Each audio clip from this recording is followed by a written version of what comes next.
All right.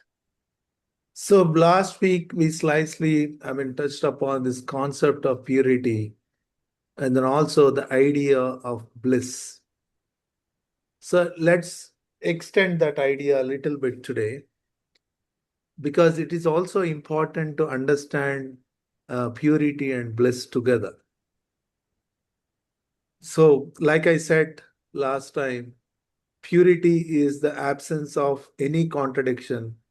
And this is the best definition of purity I've heard so far. See, when the contradiction disappears in the mind, see, one thing we have to understand, even though we talk about consciousness, though we talk about, all this subtle body, causal body, and the soul, how much ever we talk about the higher bodies, ultimately the tool which is available to us is mind. And we are using this mind to deal with everything which is above the mind. So without this mind, pretty much we are handicapped. So that's why this whole idea, we are not trying to negate our mind. So when it comes to meditation, we think I should go deep into the meditative state where there are no thoughts or something going beyond mind. There's always this idea that I have to go beyond mind uh, is the is a thing which we are hell bent upon. But understand there is no negation of the mind. That is the only tool which is available to us. Okay. How much ever expansion of consciousness we talk about, how much ever we talk about going beyond, ultimately it is the mind which is coming to your aid. Okay. So that's why it's an important tool. So, because we are seeing the world through this mind, the external world, and we are seeing this internal world also through the mind. Okay.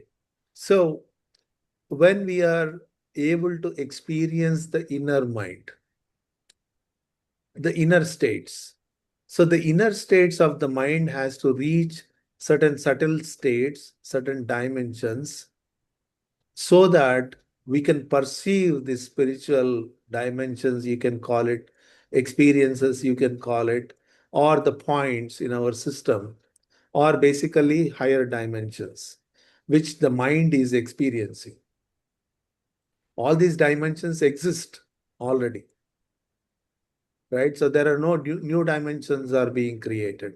So never, um, so the more this mind becomes less contradicting to anything. Okay, suppose I'm sitting in meditation. Assume I get some thought of stealing something, right? Oh, then immediately I contradict it. Oh, that's a very bad idea. See, all this judgment is in our mind because we are taught something is bad, something is good. Right? So suddenly we judge ourselves. Okay, this is a bad thought. I don't have to steal anything. Even just by the thinking about it, the mind is creating a contradiction. Now coming to the heartfulness,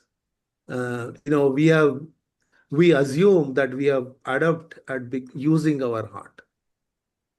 Someone told me, "Oh, I've heard your sessions. You're too intellectual. You're not using your heart." That's the feedback I got. So I said, first of all, we have to understand this heart. So using the heart doesn't mean suppression of intelligence.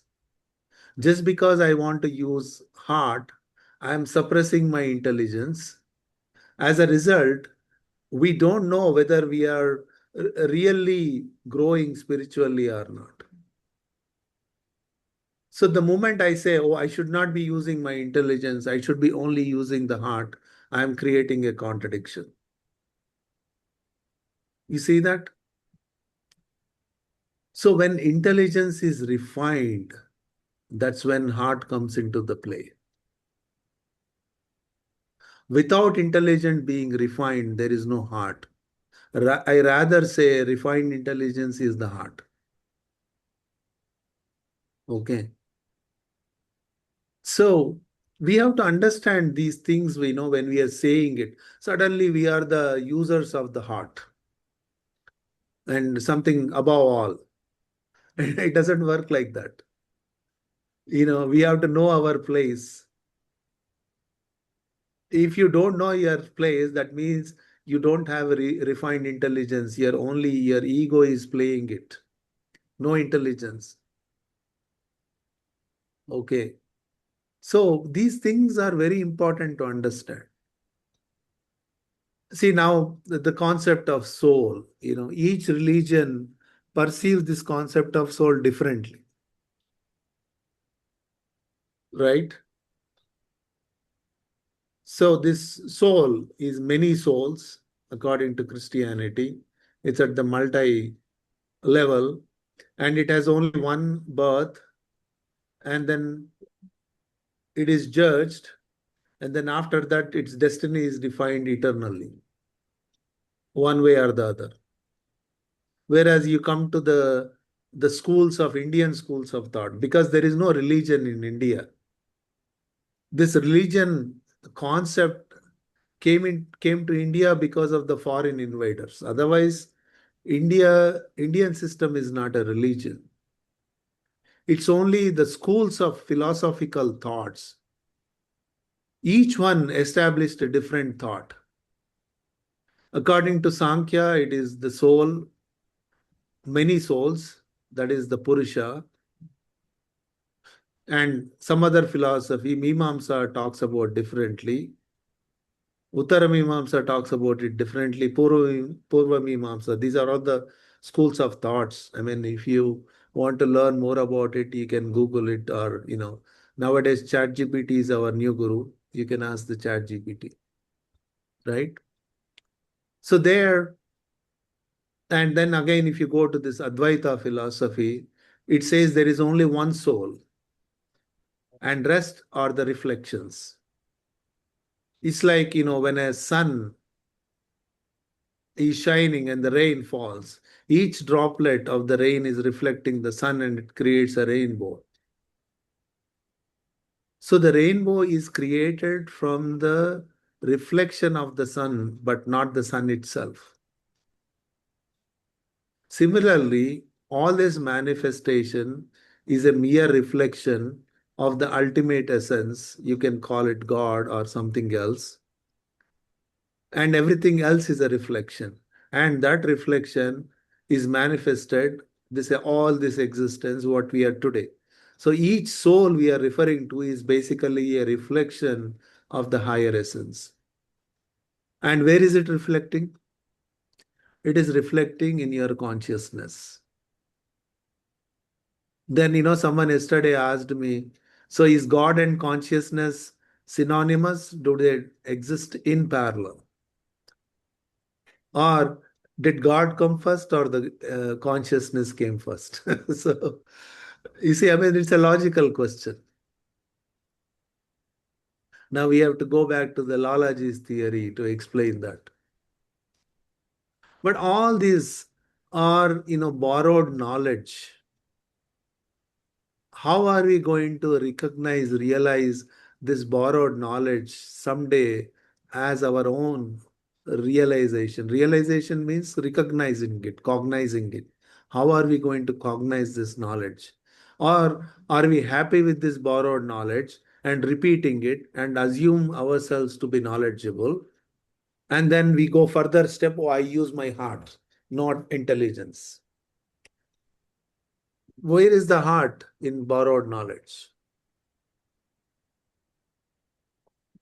You see, like we have to really, really dive deep and understand these thoughts, schools of thoughts, whether it's school of thought coming from a religion or schools of thoughts are coming from a philosophy or if the schools of thoughts are coming from systems like heartfulness, yes, the information is there, but we have to discern it. So if you hear Daji's talk yesterday, the discernment, how does the discernment come? Discernment is the function of intelligence. Discernment is not the function of heart. When it when this discernment develops, you see here the sentence here, the discernment one develops help preserve and nurture purity within. So the purity is the heart, but for that purity to be nurtured, you need the discernment. So in heart, there is no contradiction. In mind, when it reaches the ultimate state of discernment, the purity is automatic. Means when the usage of the heart comes into our existence. Until then, heart is a mere jargon term. Okay. So I'll pause here for any questions or comments before I proceed.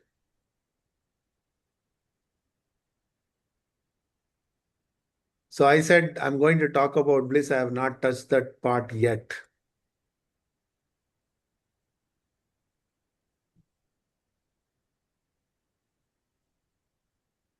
Okay, so now talking about the soul.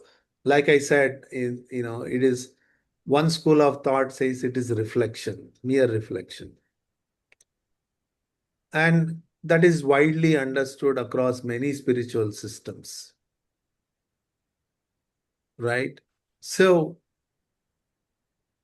when this mind, so I started, it's the mind is available tool. When mind touches the soul, Atman, is what it experiences is bliss. So this bliss is unconditional happiness. But there is no ecstasy in the bliss. Typically, the happiness we experience has certain tinge of ecstasy depending on how you are experiencing that happiness. The joy has tinge of ecstasy. But when it comes to bliss, it's zero ecstasy. There is no ecstasy. There is no exuberant happiness. We think the word bliss is exuberant happiness. It's not like that. It is the most serene and the subtle thing. In that state, entire your body is rejuvenating, your mind is rejuvenating. No emotions at all. It's pure vibrations. So it's basically the bliss is nothing but again the same thing. Is the purity without any contradictions in the mind or in your consciousness. No turbulences. Whenever you bring ecstasy, there are a lot of turbulences. The joy we experience, the happiness we have experienced so far is all emotions filled. But bliss has no emotions. So when that becomes my natural state, I can call that state at my will. But for that, my mind has to touch the soul, essentially, which is all pure.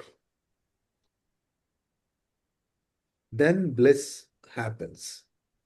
That's why at the 12th point, the bliss begins.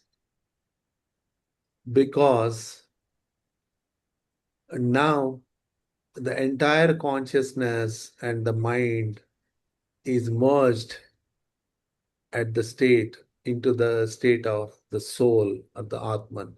That's why it experiences bliss and purity. And this is when we start using our heart. Okay. And without this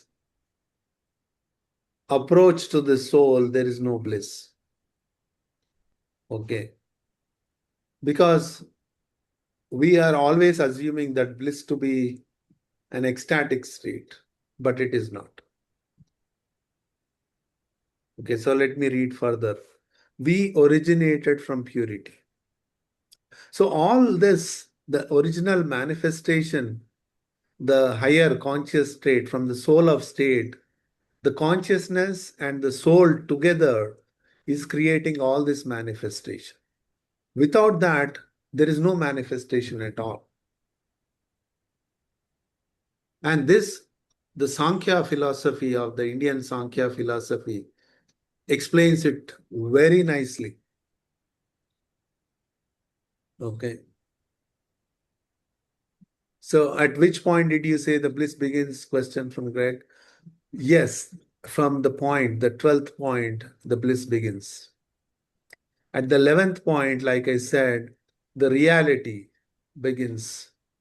When reality ends, bliss begins. At the 12th point, reality ends. So that's why at the 11th point, there is so much restlessness because the reality is the state of law. There is no condition there. So that's why the consciousness and the mind wanting to get out of that state as soon as possible. But the challenge there is it's a vast region. So we have to go through that restlessness. Restlessness is to reach our home, you know. So it's like now we have entered the community at the 12th point. We went on a long journey coming back. The last 10 miles are the most stressful journey. Same thing like reality. When the reality begins, it finds there is restlessness to reach home. And the moment you enter your community, there is certain that restlessness is gone. So you are there almost. You entered the community, but you have not reached the home yet. But you feel home. So that's why here the bliss begins. Okay. So the pure stream that caused our being also originated from the purest source. And for that reason, the thought of purity persisted in us through the passage of time, establishing a relationship of devotion with the source. The inner zeal of interest and the Guru's guidance help one arrive at this rarefield place of purity. And in this lap of purity, one rests. So that is the bliss. The state of purity is the bliss. At this stage, the ego is sublimated. So, what is ego? Ego is not attitude, okay? Ego is our identity. As this ego is sublimated, it starts to identify with this purity, it identifies with the source, it identify with the soul, or identify with the supreme soul, we can call God. So the ego sublimation is nothing but now it is developing this identicality with the source. Okay. So without that ego sublimation, there is always a contradiction. Purity is impossible. As long as your ego is at the work, it is already creating a contradiction. Because the ego means your identity. You're always trying to protect. Ego sublimation means you are letting go these identities which you formed through the external mind. Now you are forming a new identity, which is the real identity of the self. And now it is happening through our inner mind. Okay, that's why ego is getting sublimated. Ego sublimation is nothing but all my external identities, I am letting it go. Okay, because my external identity says I belong to such and such religion, and my God's name is so and so. That becomes our identity. We hold it so strong, it is difficult to break that identity. But you might ask, I mean, suppose I belong to a religion and my God is XYZ, and from the day one I am born, I am told that that is my savior. and that is my real identity. And now you come to spirituality. Spirituality says let go that identity. How difficult it is for someone to accept that teaching. It is very difficult. Then you might say, oh, what about your master in the heartfulness system? Is that not my new identity that I'm associating with the master? Absolutely no. You're not. You're associating with the master, the external master, only for the external guidance, verbal guidance. But the real guidance comes through the transmission, where we are recognizing our real essence, the real identity, which is the the supreme soul and soul are synonymous. So you are identifying yourself with the soul, with your soul. I mean, again, there is no your soul. It doesn't belong to anything. It is universal. So it is collective. It's only one soul. There are not many souls. So then at that point, all my identities I am ready to willing to drop. I'm no longer protecting the external identities which are formed because of many things. I identify, if I am very rich, I call myself a rich man. So I'm a very intellectual, highly intellectual. Then I associate my identity with that intellect. If I'm a sportsman, I identify that with my sports. And then there are national identities, there are religious identities, there are cultural identities within the religion. So many, paraphernalia of this. The ego is stuck between all these identities. When I let go, there is only one identity of that of the soul. When my identity becomes the soul, then I am in bliss. Then I am pure. Then there is no contradiction in me because I have let go everything. I released everything out of my system. You see, I mean, this is not a small achievement by any means. It's a huge achievement. Okay. So when you want nothing and need nothing, so you are in perfect contentment. What is that perfect contentment? Again, it's the bliss.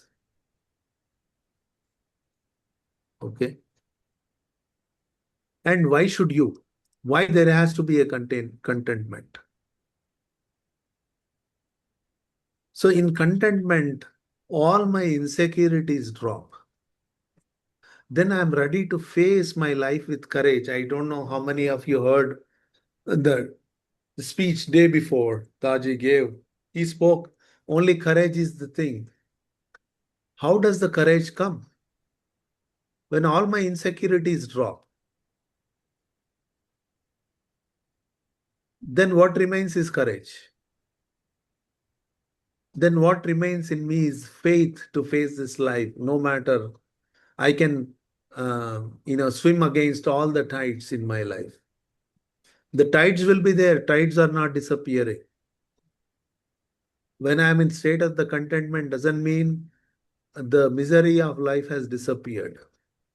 But I am ready to face it with the faith, complete, utter faith, because now I have that contentment and courage in me. You see, all these are interrelated. We kind of look everything in a very compartmentalized way. And that's why we don't know how to reconcile all of them in one go. But when we reach the spiritual states, there is a contentment, there is courage, there is bliss, there is faith, absolute faith, and I am ready to face my life in whichever way it comes at me. Okay. So perhaps though you already see the problem, though we have reached an absolute and identify with it completely, see though we have reached the absolute and identify with it completely. That's what I was talking about. Now your ego is identifying with this absolute. We are not yet one. So this oneness has not happened yet, but that's okay. So the journey is still on. We have not merged. Like I said, your journey is on. You entered your community, but you have not reached the home yet. So the journey is on. But the journey is now is in the offing, means you can see it. You can feel it. You can feel your own. Okay. So there is a standoff. You are perfectly content, at peace in the region of absolute and lacking motivation to move further. Yet the source is still awaiting you. See, this is what Babaji said it many times, and now Daji has been saying it. This is where now the master has to carry you, because you are in a full content state, in a blissful state. You have no seeking, longing to move further. So this is where the master has to literally carry you the last leg of the journey, because you cannot do it yourself here. It's almost impossible. So even the masters, their masters have carried them on this last rung of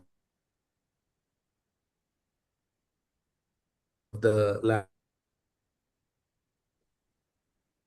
But any last minute comments or questions?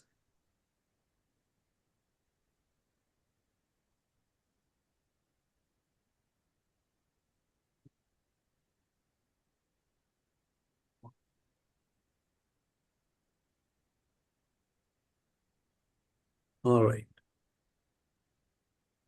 So we can stop the session here. I hope everyone is able to copy the link, or you can go YouTube and search on Daji Live. You'll be able to see a session which is going to start in a few minutes. So I wish you a good weekend, and we'll see you next Saturday. Thank you, brother. Thank you. Thank you. Thank you. Thank you.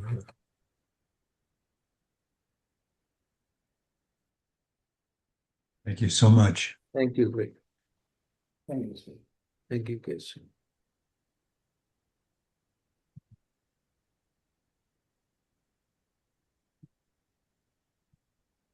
Thank you, Vishnu Garu, for joining today. Thank you, sir.